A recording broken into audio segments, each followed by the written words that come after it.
and welcome to the Northern Ireland Women's Football Show with me, Jana McCabe. Today I'm delighted to be joined by Sara Lou McLaughlin from Belfast Celtic and Amy McGivern from Crusaders. Thank you both for joining me today. No problem. Thank you.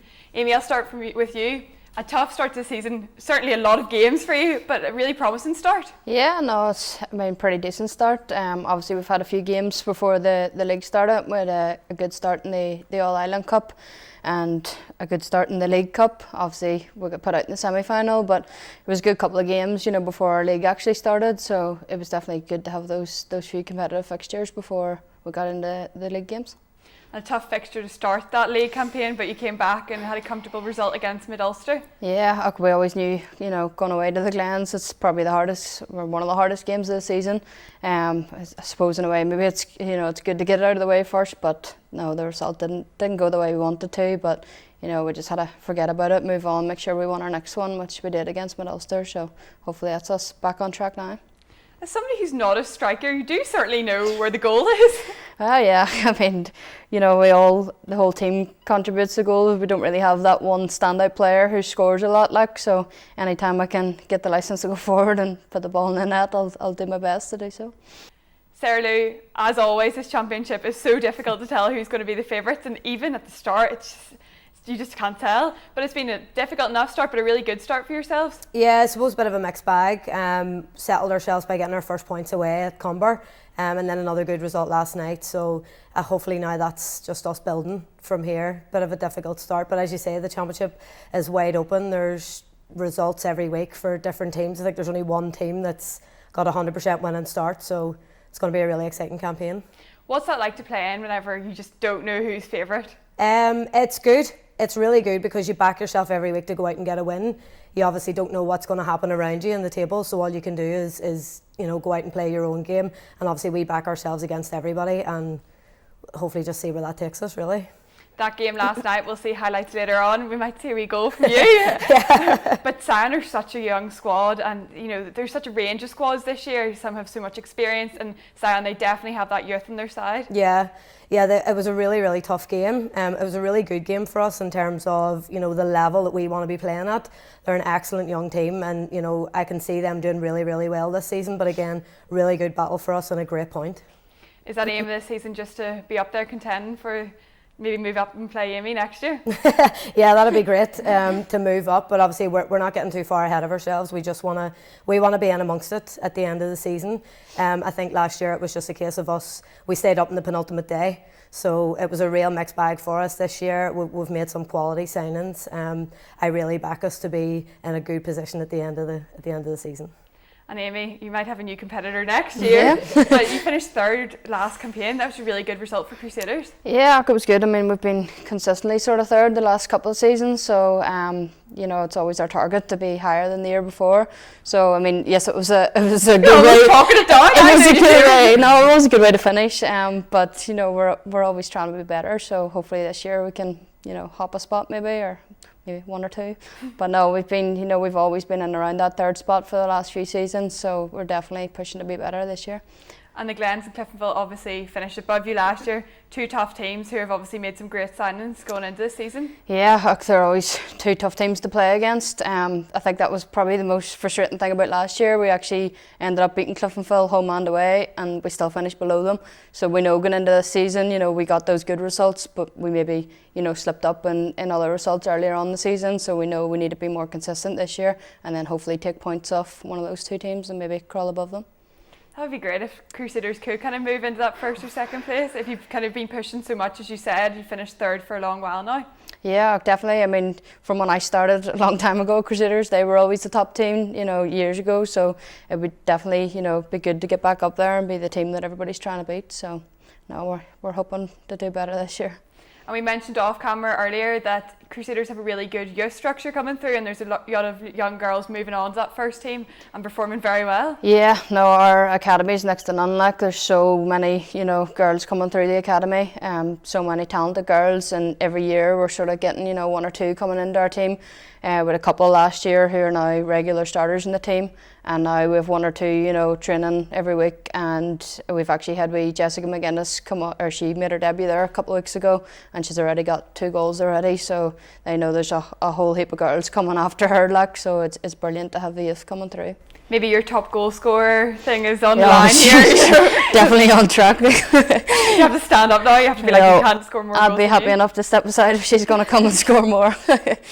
And Sara Lou, you mentioned there that last year it was a difficult campaign, you stayed up the last game of the season. What's that like, going into that final game with so much on the line? Yeah, it's definitely a high pressure. I think you're potentially a bit more cagey when you go out, but I think at some point you know that you need to go for it. I mean, for us, we knew that we should be in the championship. We have the squad there to be in the championship. We're established enough now, so we just went out. We knew what we had to do, and we just had to get the job done. And thankfully, we did. It was a long trip to Derry, I can tell you, thinking about that game. But it was a good trip home. Yeah, I'm sure. I was going to say, I'm sure that trip home was fun. Yeah, it was great. And coming into this season, obviously, you said you've made some great signings. You must feel like you've had that experience now, and now you're just going to push on the other end and go and do it at the other end. Yeah, I think we're a club that's sort of come up through the ranks, you know, since we formed. We're now in a position where we're attracting quality signings into the team, and they're pushing the rest of us on who have maybe been there for a few years longer. I think now with the pool of talent that we have, that we should be doing minimum, pushing for the championship and beyond. And what about that championship? We've said about it before, but the NIWFA is just kind of getting stronger and stronger. Yeah, it's excellent. To be fair, as I said, you're sort of coming off your game on a Wednesday night and you're wondering, what results have happened. Everybody seems to be capable of an upset. Everybody seems to be beatable. So it leaves it really wide open, and it's great for all of us that are involved in it. We're going to take a short break here in the studio and see your goal, Sara Lou, as we catch up from the highlights from Belfast Celtic's home game against Sion Swifts last night.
There you go. That's a flicking off.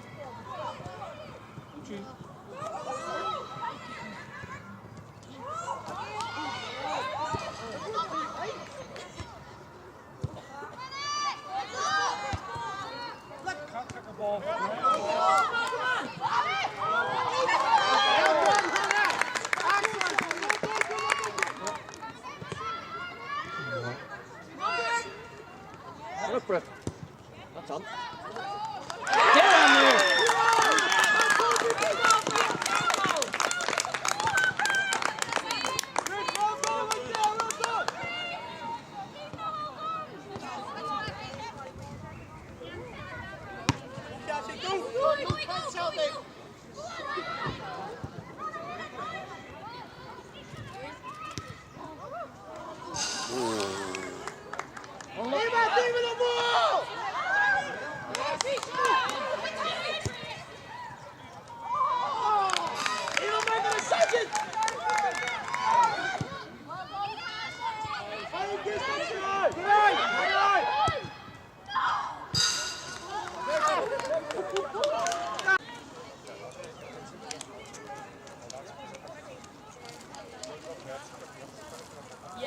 we played a game on Monday, so we knew we were going to come out a bit sore, a bit slow. But we really knew that we needed to communicate well, and I think we really did that, and that led to our success. First 10 minutes we were panicking on the ball, and then we got to regroup around half time, and we got talking and settled a bit, and then came out and definitely far better performance in the second half. I would say, we started off a bit slow in the beginning of the year, just sorting ourselves out, and as we've gotten more games under our belt, we definitely have seen, way more success on the pitch and off the pitch with the girls. First half we were lumping, throwing the ball everywhere, not playing any football. And then second half we got rattled in the change rooms and came out definitely the better team. That seemed like quite a game last night, and Sara Lou, a great goal. What is it like going and scoring a goal like that afterwards? What's the celebrations like? Probably a wee bit too vibrant, whatever. But I suppose when you score a goal like that, you're just delighted. And for us, coming into a game against a team like Sion, where people probably were expecting them to come out 100 mile an hour against us, and for us to get the first goal, it was really good and special feeling. You mentioned there to get that first goal. I'm sure that kind of did calm the nerves slightly, just kind of pushed you forward, even though you couldn't get another goal.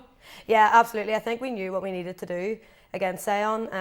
We're probably a bit notorious for starting slow, so it was really, really good to get the first goal. To get it personally was really good to push the team on from the start. I think we were unlucky maybe not to score again, but it did set us up for the rest of the game. Plenty more goals of that standard to come for you this year. Hope so. And Amy, no game for you this week if you've got the All-Ireland competition. It's been a good campaign so far for yourselves in the All-Ireland, but Shamrock next, it's a really tough game. Yeah, probably the toughest to last, I would imagine, on paper anyway. Obviously we started off very well, getting a result against DLR Waves, who beat us 3-1 last year when we played them in it. So it was good to turn over that result, but then we done the opposite. Treaty, who we beat last year, we got beat 2-0 by them. So we've won 1, lost 1 going into the last game. So we really need the 3 points if we want to progress in the tournament. Obviously it's a very tough fixture, but anything can happen on the day. So we've done the hard work now, and hopefully we get on well. What's it like going into a game like that? Because you've obviously got the league campaign in the back of your mind. It's just starting, and then this is such a crucial point in the All-Ireland.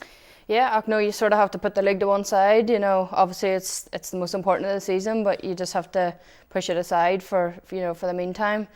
Focus on this game for now. Obviously, we need all 3 points in this game.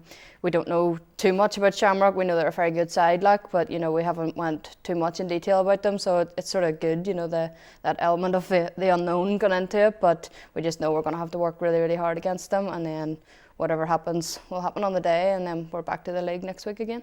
As you said, somebody that you haven't really played before or you've had no experience with, as vice captain, that must mean you have a lot of talking to do, a lot of motivating to do, and kind of giving them tips and tricks during the game. Yeah, I mean it's the same in any game. You just have to we have to be leaders on the pitch. Not just captain, vice captain. We need everybody to be leaders, but especially a game like this that we know is going to be so tough. We'll have to step up and push everybody on, which hopefully we can do.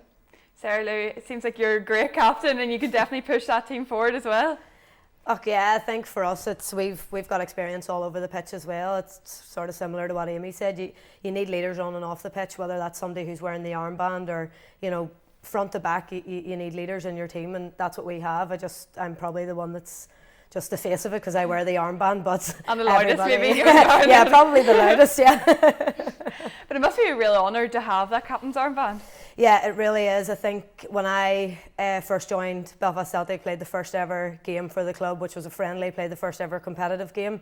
So, this club's in my DNA. It's a home from home, not being from Belfast. And, when I've been asked to be the captain and they've put that faith in me year after year, then, yeah, it's very special for me, yeah.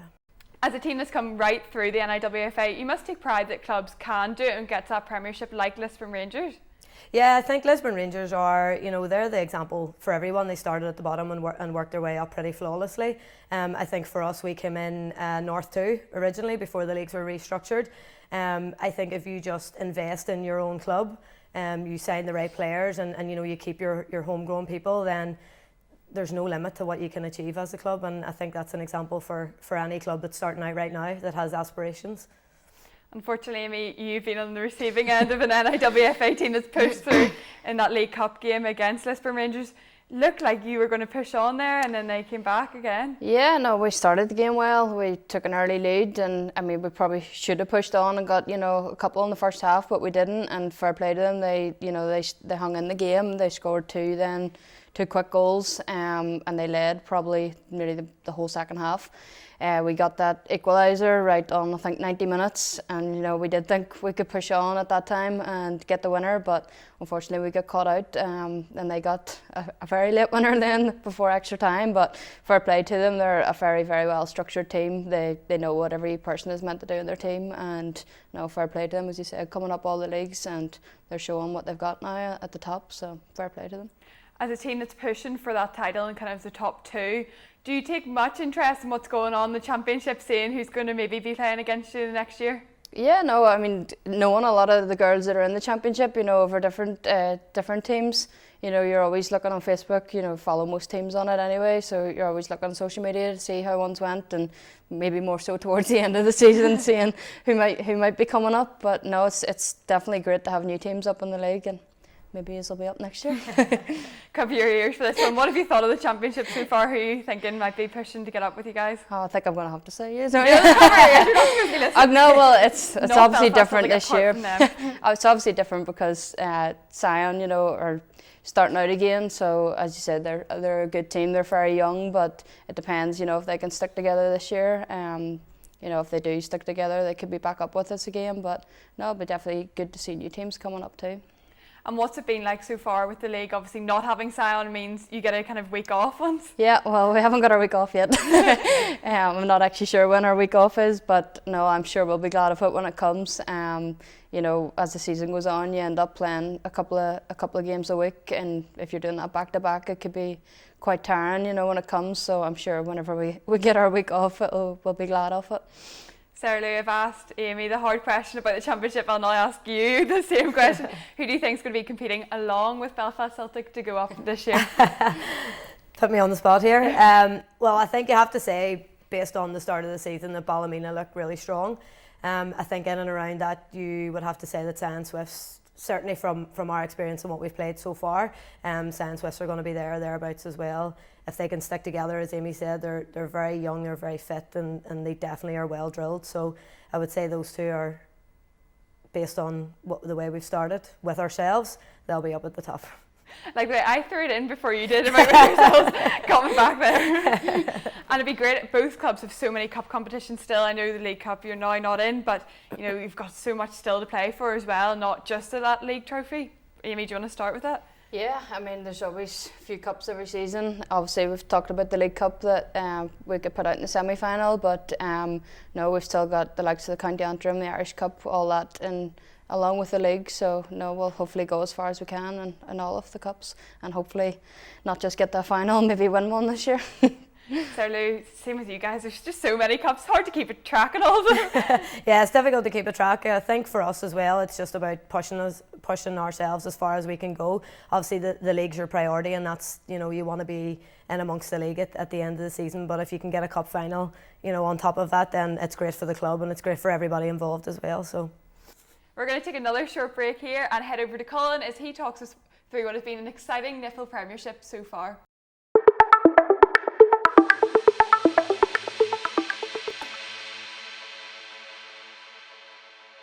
The Sports Direct NIFL Womens Premiership for 2024 might only be 2 weeks old, but already there's a familiar face leading the pack, with Cliftonville ladies sitting at the top of the standings following two fine comprehensive 5-0 wins against Derry City and Middlesbrough ladies respectively in their opening two fixtures.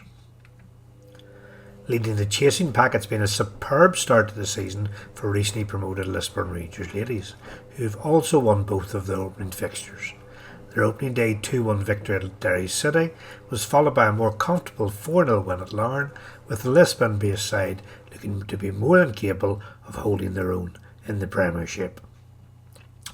Both Glentoran women and Linfield women have only played one game so far, but both have recorded resounding victories to start off their 2024 campaigns. In what was expected to be one of the tightest games of the opening round of fixtures, Glentoran hit 6 past hapless Crusaders side to show that their grip of the title will not be released easily.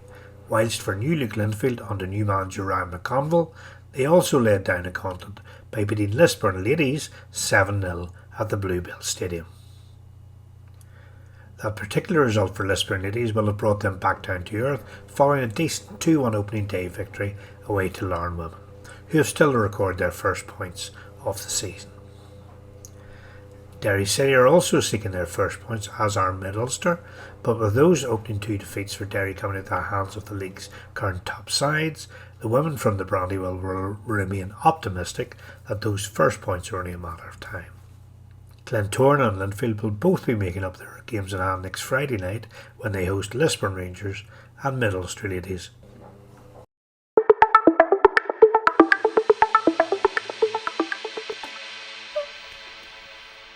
Thanks, Colin, for that. I'm sure we'll be catching up with you very soon to hear more about the NIFL Premiership.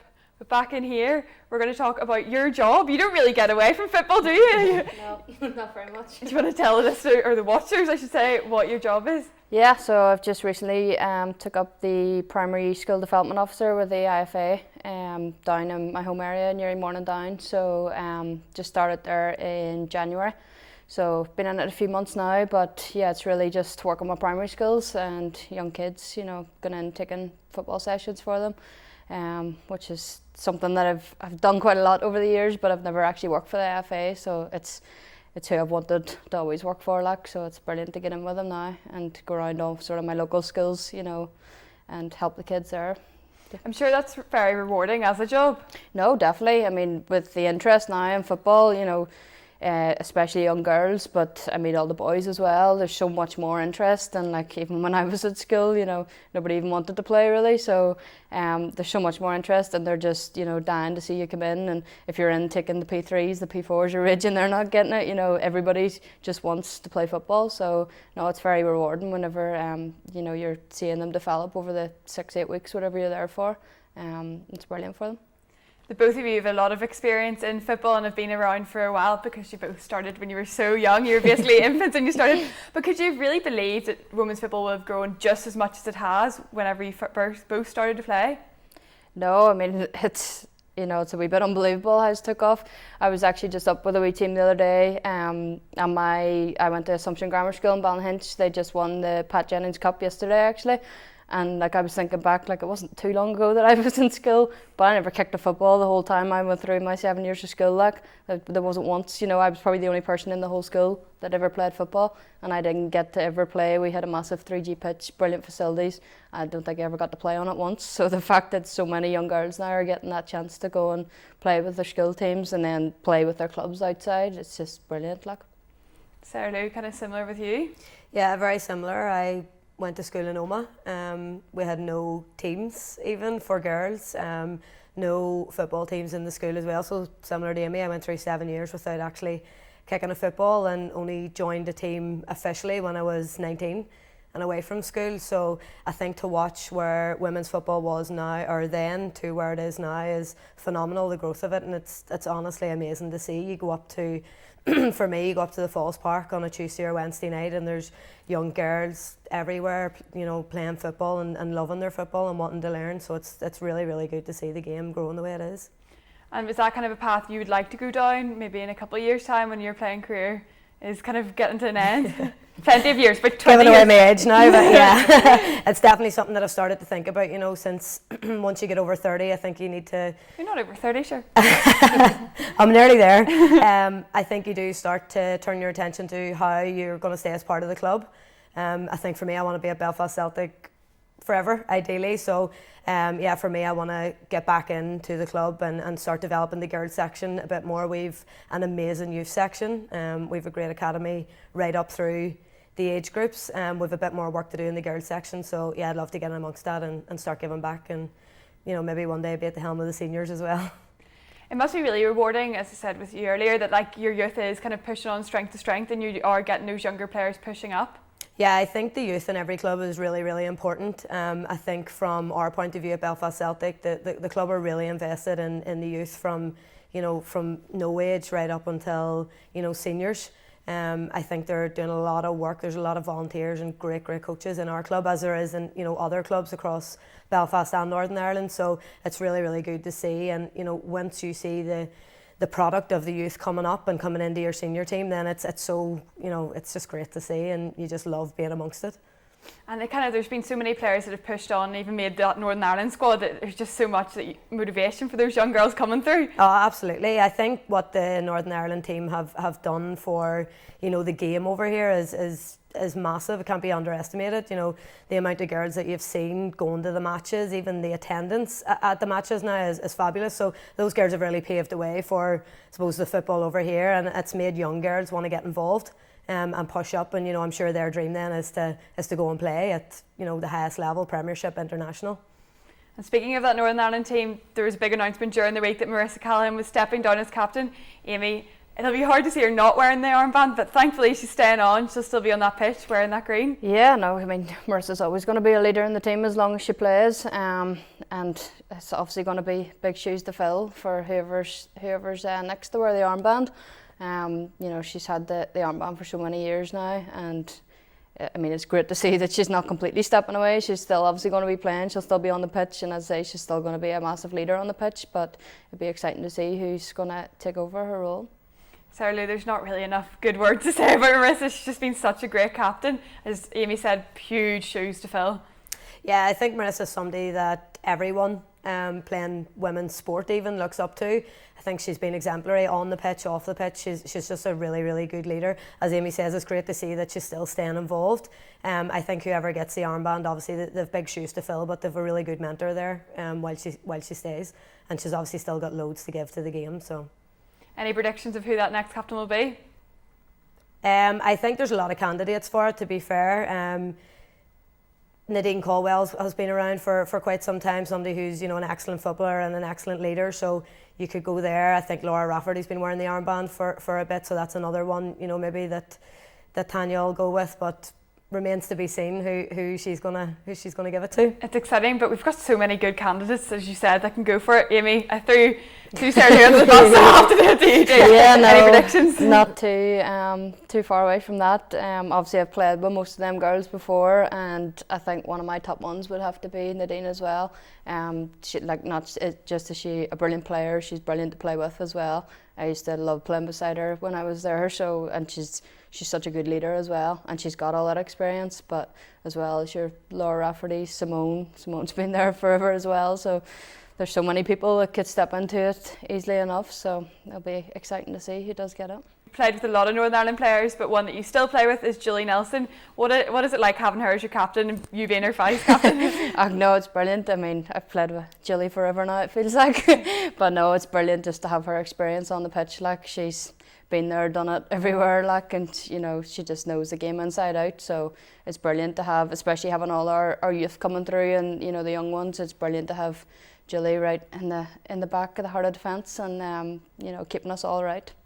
And is that good motivation for you? Kind of just push on, learn everything from her, and maybe someday be captain? Yeah, definitely. No, I mean, when Julie was out injured last year, I stepped in, obviously big shoes to fill again, but I stepped in as captain for probably half of last season, and it's an honour, but hopefully she's got a few more years in her yet before I have to take over, because it'll definitely be big shoes to fill when it comes. Well, thank you both for joining me today, and I wish you both the best of luck for the season and for all the cups. Thank you. Thank you. That's it for this episode of the Northern Ireland Women's Football Show. Thanks as ever for watching at home, but for now, it's goodbye from me.